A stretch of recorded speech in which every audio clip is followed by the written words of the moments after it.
גבר, כמה כסף אתה עושה בחודש? 25, למה? מה אתה עושה? קעקע. היית רוצה לעשות פי 5 ממה שאתה עושה היום? בטח, יותר כסף, יותר טוב. אתה יודע מה אתה צריך לעשות? מה? אוניפנס?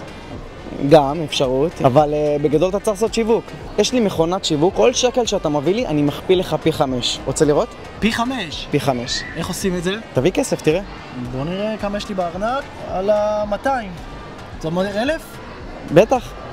איך עושים את זה? תראה לי. תראה שאתה עוקב אחריי. המשווק המזמר. בינתיים אספר לך מה אנחנו עושים. אנחנו עוזרים לבעלי עסקים, בעיקר לנותני שירותים בדיוק כמוך, לעשות קמפיינים ממומנים, אוטומציות שיווקיות, עזרה במכירות, בקיצור, לעשות פי 5 על הכסף. רק תראה לי שאתה עוקב אחריי, המשווק המזמר. הנה, בבקשה. וואי וואי וואי, אכלתי אותה. אז קודם כל 1,000 שקלים. עכשיו, ברגע שקיבלת את ה1,000 שקלים שלך, ואתה מבין שאתה יכול להרוויח פי 5 על הכסף, כמה כסף היית משקיע בשיווק? וואו, 100,000. בגלל שאתה עוקב, תשלח לי הודעה באינסטגרם, ואני הולך להכפיל לך הרבה יותר מ-200 שקלים. שלחתי הודעה, אחי, תודה על 1,000. רגע, לאן אתה הולך? אני המשווק המזמר, מגיע לך גם שיר. איזה שיר אתה רוצה? אחרי כל השנים איתך. אחרי כל השנים איתך, רציתי להגיד לך, אוהב אותך הרבה יותר, מכל מה שנדמה לך.